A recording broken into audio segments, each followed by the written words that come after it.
Time for the moment of truth, everybody. Check these babies out. Super Tax from probably 2005. Oh, probably, yeah. They still feel fine. I don't think I've had them on in about 6 years. So, anyway, this might be the second most memorable thing I've done teaching golf in 30 years. The first is the first day I put them on. Yeah.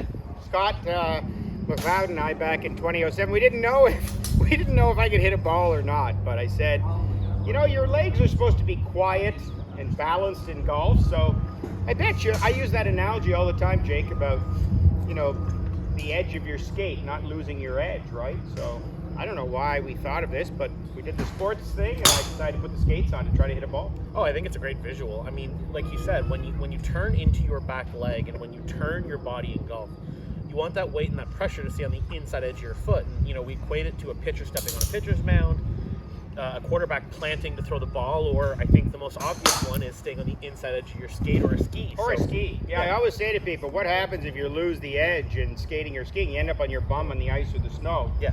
And in golf, you have to think about it that way. If you sway in golf and lose the edge, then you don't have that pivot post. We've talked about today already a little bit to step into it like a baseball batter, right?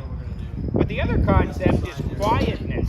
I've always taught, you know, not a static lower body, but a quieter, supporting lower body, right? That restricts against that big windup of that upper body, the arm swing and the chest turn. You know, we did a tip too. I think we did one, Jake, for Tip Tuesday, you and I, about should you lift that front heel or not, and maybe talk about that a little bit in the concept of being able to hit a golf ball with a pair of skates on. Yeah, I think, well, especially with a pair of skates on. If you turn your body in your backswing, and as you turn your body, you want that weight to load into your back leg, but you want it to move to the inside of your foot, like we said. That allows you to then shift that weight or shift that pressure into your lead foot and turn through the golf ball. If the pressure or the weight gets to the outside of the foot, you're pooched. And for a lot of people, the reason their front foot comes You're pooched. is because when they over-rotate their hips or they sway their hips, their weight goes too much to the outside of their back heel more specifically, and that's usually when your foot either comes up. Either that, or you almost actually go forward onto your lead toe, and your knee kind of comes forward to brace and support you. Both of those things are going to feel mighty strange with skating. Having said that, I don't mind if your foot comes up a little bit. Stylistically, for rhythm, allows you to finish your backswing. You like to lift that front heel a little bit. I think it's very fair. But I think that to turn your chest fully 90 degrees, that foot really doesn't have to come up. The lead knee comes in a little bit. The knees turn about 20 degrees as you load and wind up. Yeah. But we don't want the foot pulled off the ground, right?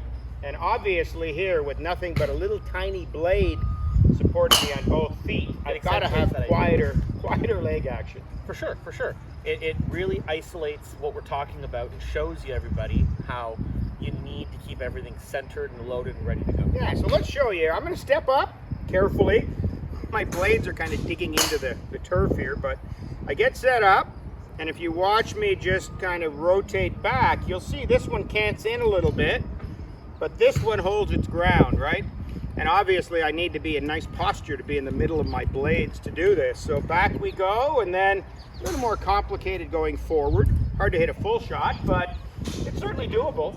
Are you ready? Let's do it. Have we missed anything on leg action? I mean, it's reactive in the backswing. The lead foot can come up a little bit if it either does with your rhythm or it allows you to turn properly better.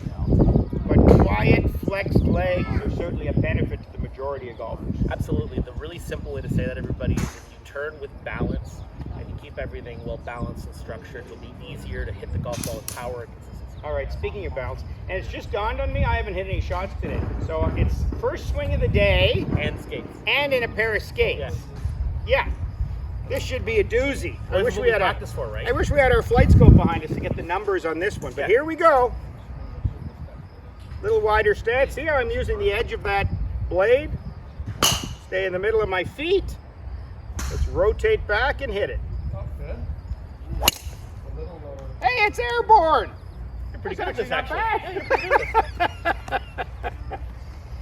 So I get that feeling. That didn't even feel that different. But of course, very stiff and rigid moving with footwork to a finish, but I'd say about 240 and up in the air, not bad. Yeah, I mean, I don't think we're saying at least, that everybody should go do this, right? Put skates on and go on either a grass tee or some asphalt. I think everyone should have to do it once. I think everyone should have to do it. But I do think that the visual is very, very eye-opening, right? And thinking about your pressure and weight in your feet like you were wearing a pair of skates, I think can really help you and help you practice both good balance, but using your energy and power properly. Love it. That completes our sports comparison feature for Flagstick. Thanks to Jeff and Scott for another awesome feature season and another memorable one for us. Play well, everybody.